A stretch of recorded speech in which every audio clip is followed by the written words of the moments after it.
Hello friends, welcome to my channel cooking life. ఈరోజు నేను మీకు 2 రకాల పునుగుల రెసిపీ చేసి చూపించబోతున్నాను. చాలా సింపుల్ అండ్ టేస్టీ రెసిపీస్.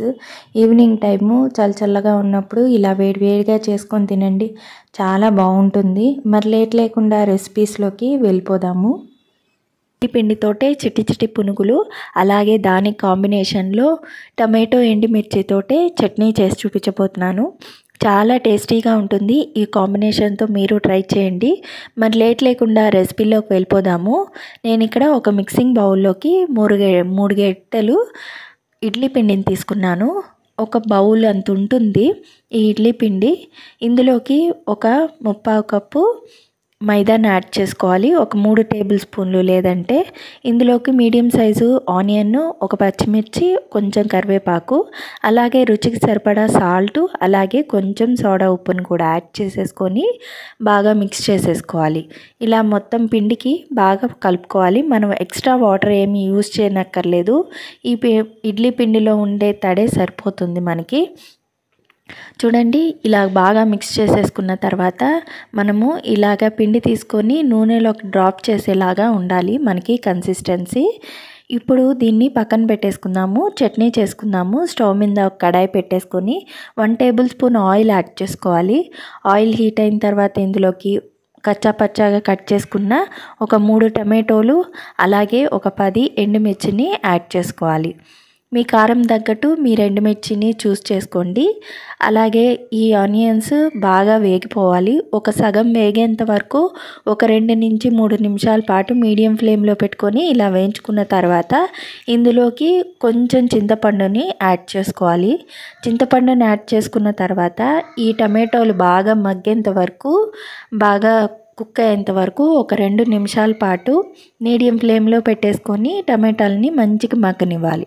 ఇలా మగ్గిన తర్వాత వీటిల్ని చల్లార్చుకొని మిక్సీ జార్లోకి ట్రాన్స్ఫర్ చేసుకోవాలి.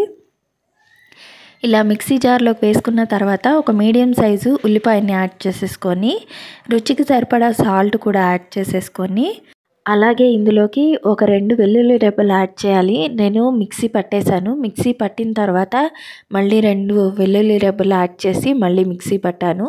మీరు అలా కాకుండా ఒకేసారి మిక్సీ పట్టేసుకోండి.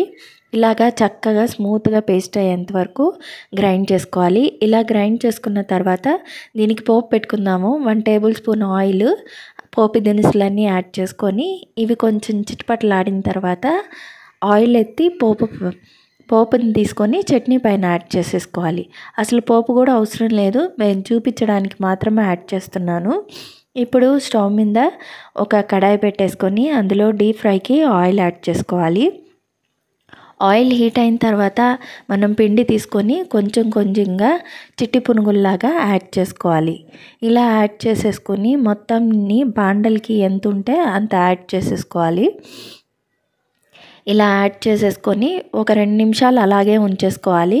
అలా ఉంచిన తర్వాత కొంచెం లైట్గా కలర్ చేంజ్ అయిన తర్వాత రెండో వైపుకి టర్న్ చేసుకోవాలి. టర్న్ చేసేసుకొని అన్ని వైపులా మంచి కాగేంత వరకు, గోల్డెన్ బ్రౌన్ వచ్చేంత వరకు వేయించుకొనేసేసి వేడివేడిగా సర్వ్ చేసుకోవడమే. చాలా టేస్టీగా ఉంటాయి ఈ ఇడ్లీ పిండితో చేసిన ఈ పునుగులు. చూడండి, ఇలాగా మంచి కలర్ వచ్చేంత వరకు ఉంచుకున్న తర్వాత వీటిల్ని తీసేసి మనం వేడివేడిగా సర్వ్ చేసుకోవడమే. రెండో బ్యాచ్ కూడా ఇలాగే వేసేసుకోవాలి. అంతే అండి, చాలా ఈజీగా అయిపోతాయి. దీని కాంబినేషన్లో చేసుకున్న చట్నీ కూడా చాలా బాగుంటుంది. ఒకసారి ఇలా ట్రై చేసి చూడండి, చాలా టేస్టీగా ఉంటాయి.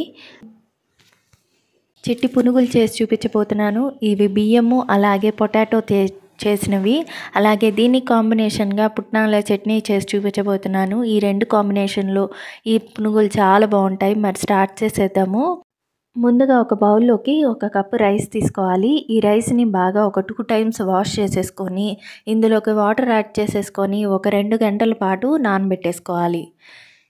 ఇలా ఒక 2 గంటలు నానిన తర్వాత రైస్ చూడండి బాగా నానిపోయాయి కదా. ఈ వాటర్ అంతా వంపేసేసుకొని మిక్సీ జార్ తీసుకోవాలి. ఆ మిక్సీ జార్లోకి మనం నానబెట్టుకున్న రైస్ని మొత్తాన్ని యాడ్ చేసుకోవాలి. ఇలా రైస్ని మొత్తం యాడ్ చేసుకున్న తర్వాత అలాగే నేను ఇక్కడ ఒక 2 మీడియం సైజు పొటాటోస్ని ముందుగా బాయిల్ చేసి పెట్టేసుకున్నాను. ఆ పొటాటోస్ని కూడా ఇందులోకి యాడ్ చేసేసుకోవాలి. కొంచెం కొంచెం వాటర్ యాడ్ చేసేసుకొని మనము గట్టిగా పిండిని కలుపుకోవాలి. అలాగని మరీ ఎక్కువ వాటర్ వేసేయద్దు, కొంచెం కొంచెం వాటర్ యాడ్ చేసేసుకొని కొంచెం మనకి ఈ కన్సిస్టెన్సీ వచ్చేంత వరకు మనం స్మూత్గా బ్లెండ్ చేసుకోవాలి. ఇలాగా ఒక మిక్సింగ్ బౌల్లోకి తీసుకొని 1 టీ స్పూన్ జీలకర్ర, అలాగే ఒక గుప్పెడ కొత్తిమీర, అలాగే రుచికి సరిపడా సాల్ట్ యాడ్ చేసేసుకొని ఇందులోకి బేకింగ్ సోడా కూడా ఎక్కర్లేదు. ఇవన్నీ కలిసేలాగా బాగా కలుపుకోవాలి. ఇలా కలుపుకున్న తర్వాత పక్కన పెట్టేసుకుందాము. కావాలంటే ఇందులోకి పచ్చిమిర్చి, ఆనియన్స్ మీ టేస్ట్కి తగ్గట్టు మీరు యాడ్ చేసుకోండి. ఇవి ఇలాగనే బాగుంటాయి, అందుకని నేను యాడ్ చేయలేదు. స్టవ్ మీద కడాయి పెట్టేసుకొని అందులోకి డీప్ ఫ్రైకి సరిపడా ఆయిల్ యాడ్ చేసుకోవాలి. ఆయిల్ యాడ్ చేసుకున్న తర్వాత బాగా వేడిగా ఉండాలి ఆయిల్ వేడిగా ఉన్నప్పుడు మనము పునుగులను యాడ్ చేసామంటే వేస్తుండగానే మనకి పైకి వచ్చేస్తాయి, లేదా అడుగు అంటినట్టు అవుతాయి. ఇలాగా రౌండ్గా రాకుండా కొంచెం అడుగు అంటినట్టు అవుతాయి. ఆ తర్వాత ఇలాగా అన్నీ పైకి వచ్చిన తర్వాత మీడియం ఫ్లేమ్లో పెట్టేసుకొని 2 వైపులా టర్న్ చేసుకోవాలి. ఇవి అతుక్కున్నా పర్వాలేదు, గరిటెతోటే ఇలా నొక్కామంటే ఈజీగా విడిపోతాయి. అలాగే గోల్డెన్ బ్రౌన్ వచ్చేంత వరకు వేయించుకోవాలి. మరీ ముదురు రంగు మనకి రాదు బియ్యపిండి కాబట్టి. ఇలా వచ్చిన తర్వాత నెక్స్ట్ స్ట్రిప్ తీసేసి నెక్స్ట్ స్ట్రిప్ వేసేసుకుందాము. చట్నీ ప్రిపేర్ చేసుకుందాము. ఒక చిన్న కప్పుతోటే పుట్నాల పప్పు, అలాగే అదే కప్పుతోటి పచ్చి కొబ్బరి, అలాగే ఒక 2 పచ్చిమిర్చిని యాడ్ చేసుకోవాలి. మీ కారం తగ్గట్టు మీరు యాడ్ చేసుకోండి. అలాగే ఒక 2 తెల్లపాయలు, అలాగే రుచికి సరిపడా సాల్ట్ యాడ్ చేసుకోవాలి. అలాగే ఇందులోకి ఒక చిన్న ముక్క చింతపండుని కూడా యాడ్ చేసేసుకొని మూత పెట్టేసుకొని కొంచెం రన్నింగ్ కన్సిస్టెన్సీలో మనము మిక్సీ పట్టేసుకోవాలి. కొంచెం ఈ చట్నీ నీళ్ళగా ఉంటే బాగుంటుంది. కొంచెం వాటర్ ఎక్కువ యాడ్ చేసేసుకొని మిక్సీ పట్టేసుకోండి. చాలా టేస్టీగా ఉంటాయి ఈ పునుగులు. ఈవినింగ్ టైము స్నాక్ లాగా చాలా బాగుంటాయి. మరి మీరు ట్రై చేయండి. ఎలా వచ్చిందో కమెంట్ సెక్షన్లో చెప్పండి. లైక్, షేర్, సబ్స్క్రైబ్ చేయండి. Thank you for watching.